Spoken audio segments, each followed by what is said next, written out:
감사해요. 깨닫지 못했었는데 내가 얼마나 소중한 존재라는 걸 태초부터 지금까지 하나님의 사랑은 항상 날 향하고 있었다는 걸 고마워요. 그 사랑을 가르쳐준 당신께, 주께서 허락하신 당신께, 그리스도의 사랑으로 더욱 섬기며 이제 나도 세상에 전하리라. 당신은 사랑받기 위해, 그리고 그 사랑 전하기 위해 주께서 택하시고 이 땅에 심으셨네. 또 하나의 열매를 바라시며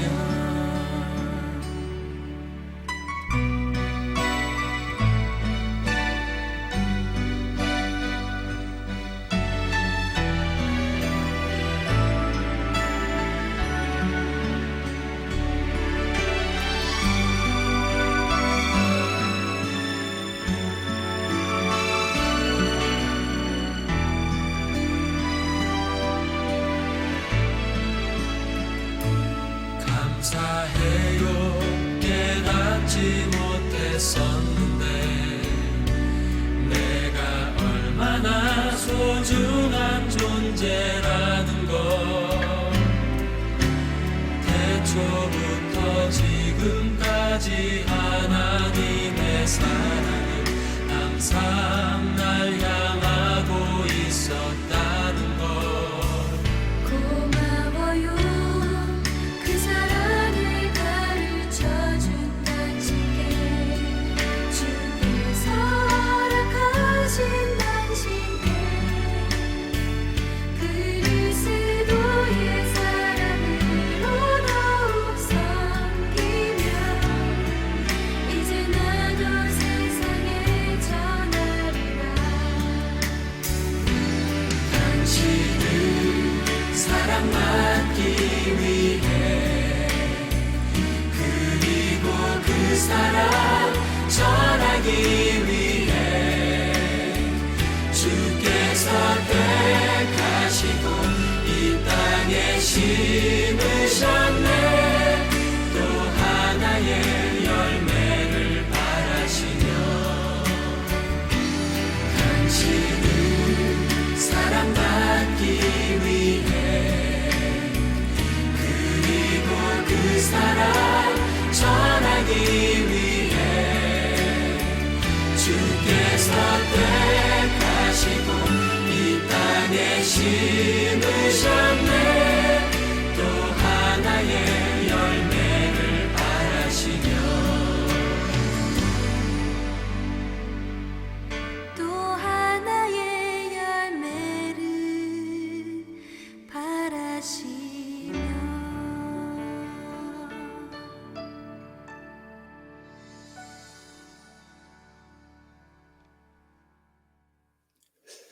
고난주간 수요 예배에 우리가 함께 나눌 하나님 말씀은 요한복음 2장 13절부터 22절까지 말씀입니다.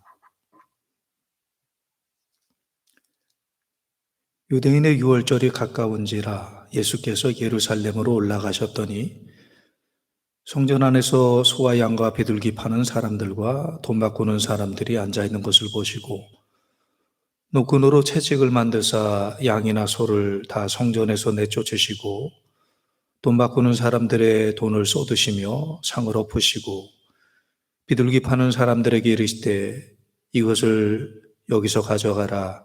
내 아버지의 집으로 장사하는 집을 만들지 말라 하시니 제자들이 성경 말씀에 주의 전을 사모하는 열심히 나를 삼키리라 한 것을 기억하더라. 이에 유대인들이 대답하여 예수께 말하기를 내가 이런 일을 행하니 무슨 표적을 우리에게 보이겠느냐. 예수께서 대답하여 이르시되 너희가 이 성전을 헐라 내가 사흘 동안에 일으키리라. 유대인들이 이르되 이 성전은 46년 동안 지었거늘 내가 3일 동안에 일으키겠느냐 하더라. 그러나 예수는 성전된 자기 육체를 가리켜 말씀하신 것이라. 죽은 자 가운데서 살아나신 후에야 제자들이 이 말씀하신 것을 기억하고 성경과 예수께서 하신 말씀을 믿었더라. 아멘. 하나님은 이스라엘의 타락을 방지하기 위해서 성전을 마련해 주시고 성전에서 예배하게 하셨습니다. 이스라엘 백성들은 바로 이 성전에 하나님이 임재하신다는 믿음을 이어왔습니다. 그들은 바로 예루살렘 성전을 중심으로 삶이 이루어졌습니다. 그들은 시간에 맞춰 예루살렘 성전에 들어가서 기도하였습니다. 성전이 없는 유대교, 성전이 없는 이스라엘, 상상할 수도 없습니다. 그런데 예수님께서 바로 이 예루살렘 성전을 허물라고 말씀합니다. 엄청난 도전이죠. 그 이유가 무엇일까? 우리는 고난주간을 이번 주간에 보내고 있습니다. 예수님의 고난주간의 일정을 보면 예루살렘 성에 입성하신 예수님께서 제일 먼저 찾으신 곳이 바로 성전입니다. 그리고 그곳에서 벌어지는 일들을 보고는 끓어오르는 분노를 참을 수가 없었습니다. 노끈으로 채찍을 만드사 양이나 소를 다 성전에서 내쫓으시고 돈 바꾸는 사람들의 돈을 쏟으시며 상을 엎으십니다. 그리고 내 아버지 집으로 장사하는 집을 만들지 말라고 하십니다. 심지어 너희가 성전을 헐라 내가 사흘 동안에 다시 일으키리라고 말씀을 합니다. 예수님께서 성전 안에서 채찍을 드신 까닭이 무엇일까요? 예수님께서 왜 성전을 허물라고 말씀하실까요? 도대체 어떻게 보셨기에 성전을 허물라고 말씀하셨겠습니까? 예수님께서 성전을 보시는 기준이 무엇일까요? 요한복음 2장 14절 말씀을 보면 성전 안에서 소와 양과 비둘기 파는 사람들과 돈 바꾸는 사람들이 앉아있는 것을 보시고 바로 예수님은 하나님이 앉아 계셔야 할 자리에 사람들이 앉아있는 것을 봅니다. 아버지 집이 사람의 집이 되어버렸습니다. 성전은 무엇보다 사람을 만나는 곳이 아니라 하나님을 만나는 곳이어야 합니다. 하나님께서 인간을 위해 한 곳을 정하시고 만나 주시겠다고 약속하신 것이 바로 성전입니다. 그런데 바로 이 성전 안에 사람들이 하나님의 자리를 차지하고 앉아 있습니다. 누가 성전의 주인입니까? 도대체 누구의 집입니까? 사람의 집인 성전, 허물어져야 합니다. 성전은 마땅히 하나님을 중심에 모시고 하나님이 다스리시는 하나님 아버지의 집이 되어야 합니다. 예수님께서 이렇게 말씀하십니다. 요한복음 2장 17절에 제자들이 성경 말씀에 주의 전을 사모하는 열심히 나를 삼키리라 한 것을 기억하더라. 바로 이 주의 전을 사모하는 열심히 나를 삼키리라. 이 말씀은 시편 69편에 나오는 말씀입니다. 주의 전을 사모하는 그 열심 때문에 예수님께서는 십자가의 죽음과 고난에 들어가십니다. 무엇에 열심을 내야 할까요? 내 안에서 하나님보다 더 높아지려고 하는 것에 대해 우리는 분노할 수 있어야 됩니다. 그것을 내쳐야 합니다. 잘못된 열심이 주를 삼켜버리고 말 것이기 때문입니다.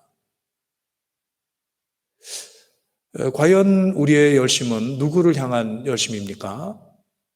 정말 하나님의 성전을 사모하는 진정한 열심입니까? 아니면 성전의 체제를 지키려는 성전 권력을 향한 열심입니까? 신실한 그리스도인들은 끊임없이 바른 열심을 내고 있는지 스스로에게 질문해야 합니다. 주의 이름으로 행한다고 하지만 잘못된 열심이 될 수 있기 때문입니다.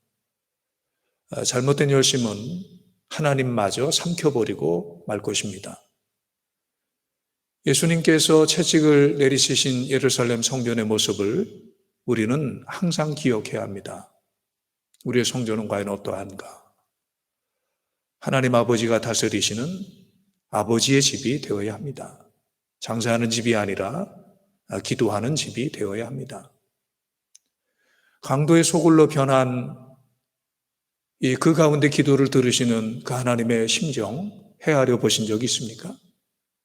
하나님은 그곳에서 지금 울고 계십니다. 하나님의 성전이라 이름하는 모든 곳에서 하나님의 의가 아니라 자기들의 의를 선포하면서 성전이라고 말하는 그곳에서 하나님은 웃음이 아니라 가슴이 찢어집니다. 너무 답답해서 그 하나님이 예수님을 통해서 말씀하십니다. 차라리 헐자. 성전을 차라리 헐고 다시 짓자. 성전을 표시하는 단어가 두 개입니다. 히에론과 나우스입니다. 히에론은 건물로의 성전을 표시하는 단어이고, 나우스는 하나님의 거처의 상징으로 사용되는 마음의 성전입니다. 주님께서 허물라고 말씀하신 성전은 바로 나우스, 이 마음의 성전입니다. 눈앞에 보이는 건물로서 예루살렘 성전을 헐라고 하시는 의미가 아닙니다. 강도의 구렬이 되어버린 바로 이 마음의 성전을 헐라는 겁니다. 성전을 더럽힌 너의 심령을 헐라는 말씀입니다.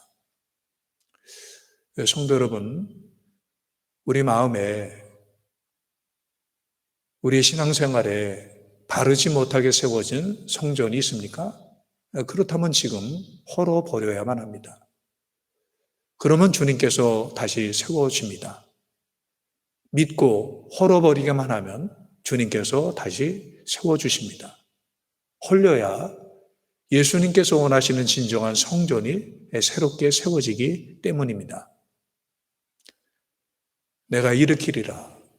이것은 마음의 성전에는 반드시 회복되어야 할 것들이 있다는 말씀입니다.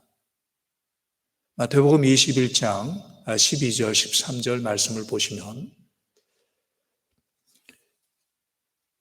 예수께서 성전에 들어가사 성전 안에서 매매하는 모든 사람들을 내쫓으시며 돈 바꾸는 사람들의 상과 비둘기 파는 사람들의 의자를 둘러엎으시고 그들에게 이르시되 기록된 바 내 집은 기도하는 집이라 일컬음을 받으리라 하였거늘 너희는 강도의 소굴을 만드는도다 하시니라.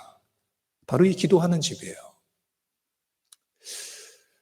기도는 교회 이벤트가 아닙니다. 이 기도는 교회 행사가 아닙니다. 프로그램이 아닙니다. 어쩌다가 하는 이벤트가 아닙니다. 기도는 삶입니다. 기도는 삶의 한 부분이 아니라 기도는 삶의 전체입니다. 성도는 기도로 하루를 시작하고 기도로 하루를 마칩니다.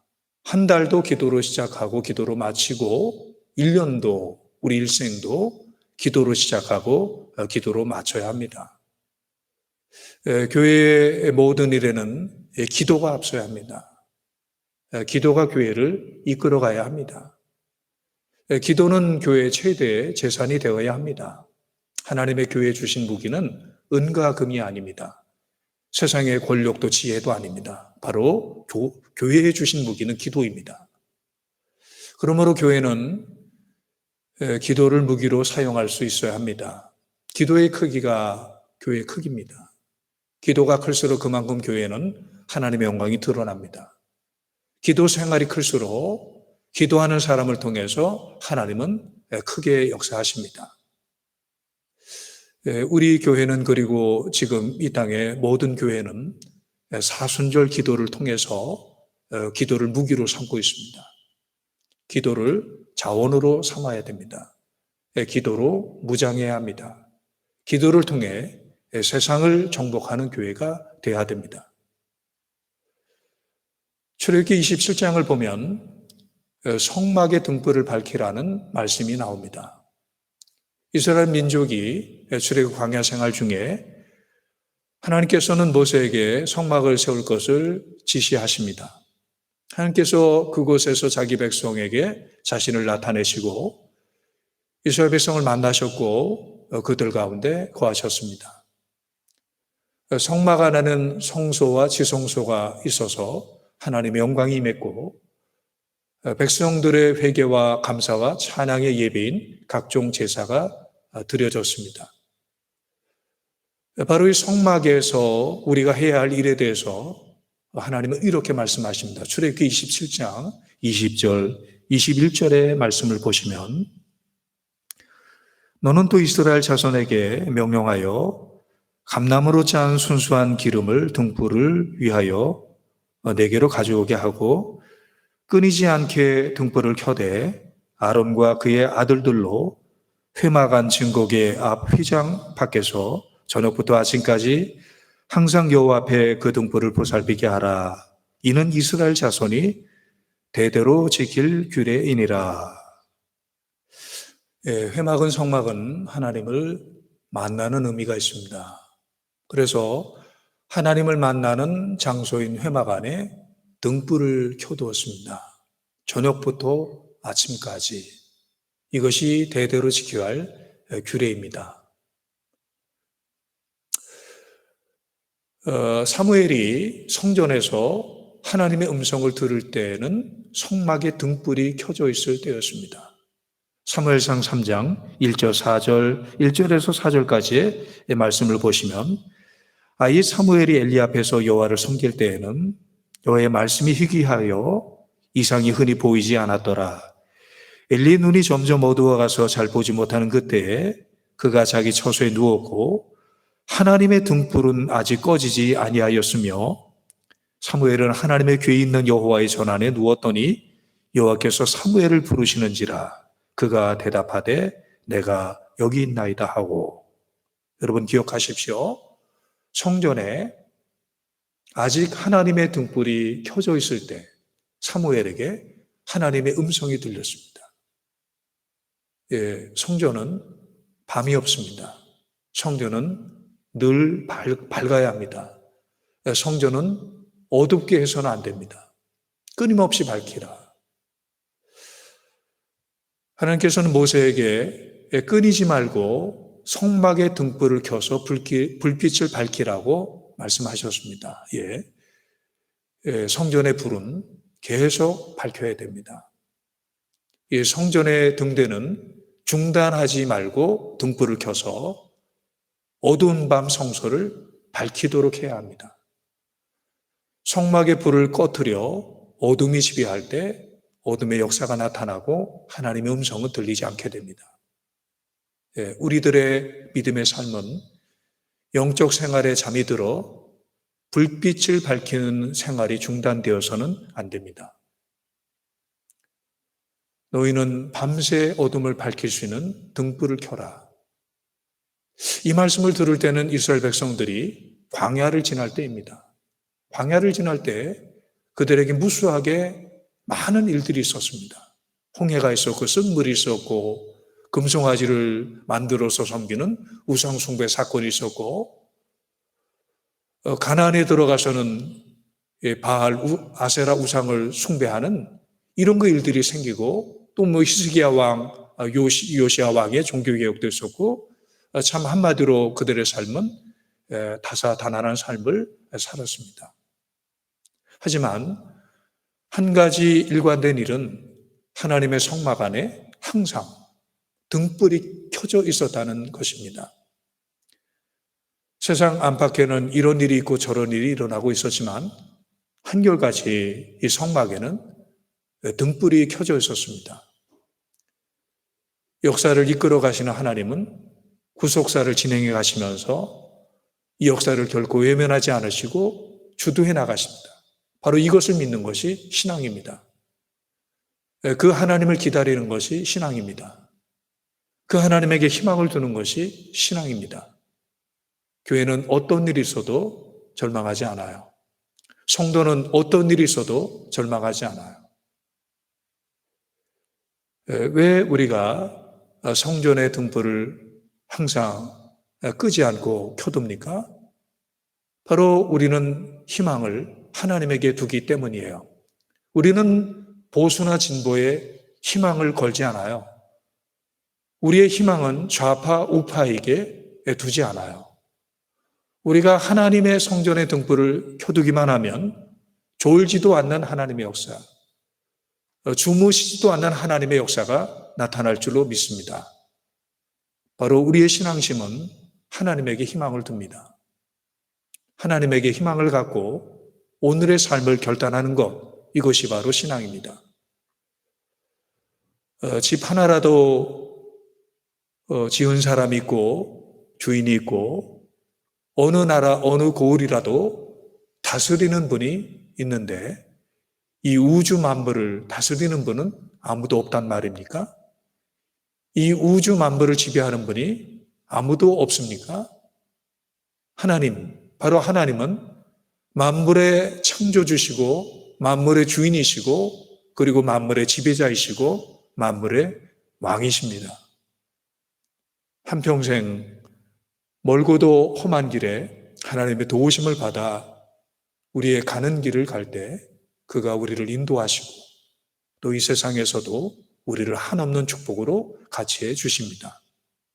성도 여러분, 우리에게는 희망이 있습니다. 믿음 속에 소망이 있고 소망의 근거는 하나님의 사랑과 능력이 있습니다. 세상은 힘듭니다. 당연히 어렵습니다. 힘들 때는 힘들어야 됩니다. 또 아플 때는 아파야만 합니다. 하지만 소망으로 기다리고 버티면 그 모든 것들은 다 지나갑니다. 세월 때문이 아닙니다. 세월이 약이 아닙니다. 바로 살아계신 하나님 때문입니다. 우리는 그 하나님 앞에 무릎을 꿇고 기도의 향을 올려드려야 합니다. 요한계시록 8장 3절 4절의 말씀을 보시면 이런 말씀이 나옵니다.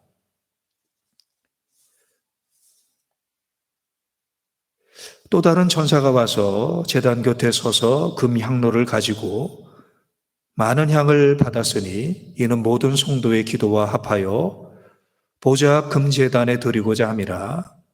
향연이 성도의 기도와 함께 천사의 손으로부터 하나님 앞으로 올라가는지라. 바로 이 성도의 믿음의 삶은 기도의 삶입니다. 신자는 사실 믿는 만큼 기도해요. 기도한 만큼 믿음이 더해져요. 그런데 기도의 거인들조차 때로 긴 어둠의 터널을 지납니다. 하나님이 내 기도를 듣지 않으시는 것 같고 때때로 하나님이 아주 멀게 느껴집니다. 기도의 능력의 회의가 몰아치면 기도의 자리가 힘들어집니다. 고난의 때에 더합니다. 박해의 시대에 더합니다. 하지만 하나님의 말씀은 그 의문을 풀어줍니다. 바로 이 요한계시록을 보면 7째 인을 떼니 많은 향이 기도와 함께 드려진다고 기록을 합니다. 성도의 기도는 절대로 땅에 떨어지지 않습니다. 억울해서 눈물 짓고 신원하며 토해냈던 모든 기도가 그대로 하나님 앞에 보존되어 있습니다. 5째 인을 뗄 때 하나님 아버지 땅에 거하는 자들을 심판해서 저희들의 피를 갚아주지 않으시기를 어느 때까지 하시렵니까? 이 순교자들의 기도가 울렸습니다. 분명합니다. 기도하던 사람들은 사라져도 기도는 사라지지 않습니다. 기도하는 사람들은 무대에서 내려와도 기도는 영원히 남아 있습니다. 응답되지 않을 것 같은 기도는 하나님의 제단에 고스란히 보존되어 있습니다. 이 기도는 금대접에 담겨 하나님에게 전해집니다. 성도는 하나님의 역사를 봐야 합니다. 잠잠히 하나님을 바라보아야 합니다. 믿음으로 하나님의 구원의 역사를 바라보며 하나님의 임재를 경험하고 하나님에게서 오는 희망을 바라보아야 합니다. 그래서 우리는 이 성막 안의 성소에 등불을 켜야 됩니다. 기도의 등불을 켜야 합니다. 출애굽 40년의 광야 생활, 가나안의 정착, 왕정 시대를 거치는 내내 많은 일들이 있었습니다. 하지만 회막의 등불, 성전 안의 등불은 한 번도 꺼지지 않았습니다. 하나님은 주무시지도 않고 역사를 인도하셨고 하나님의 백성들은 어두운 밤에도 하나님을 섬겼습니다. 바로 우리의 희망이 거기에 있습니다. 성도 여러분, 하나님의 역사를 위해서 지금도 찾아오실 때 등불을 켜놓고 깨어있는 성도와 깨어있는 교회가 되기를 바랍니다. 성전의 불을 꺼트리지 맙시다. 밤이 없는 교회가 되도록 합시다. 어둠의 권세가 역사하지 못하는 교회가 되도록 기도의 불을 활활 밝히시기를 바랍니다. 주님이 원하시는 교회, 주님이 일으키시는 교회는 바로 말씀과 기도가 회복이 되는 교회이고 그 교회가 바로 저와 여러분의 모습이 되시기를 주님의 이름으로 간절히 축원합니다. 아멘.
캄캄할 때 기도 잊지 마세요. 마음에 분노 가득 찰 때 기도했나요?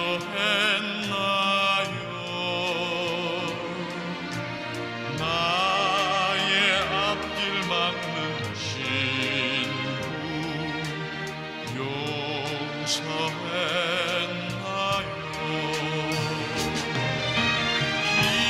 기도는 우리의 안식, 빛으로 인도하리. 앞길 캄캄할 때 기도 잊지 마세요.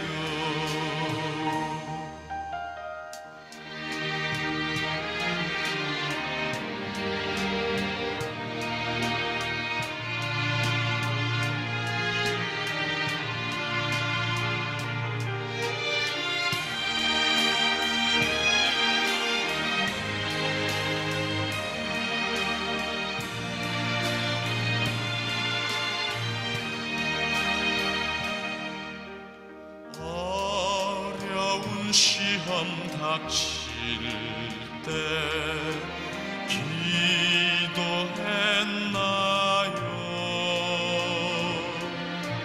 주가 함께 하오시면 능히 이기리. 기도는 우리의 안식, 빛으로 인도하리. 앞길 캄캄할 때 기도 잊지 마세요. 나의 일생 다가도록 기도합니다. 주께 맡긴 나의 생애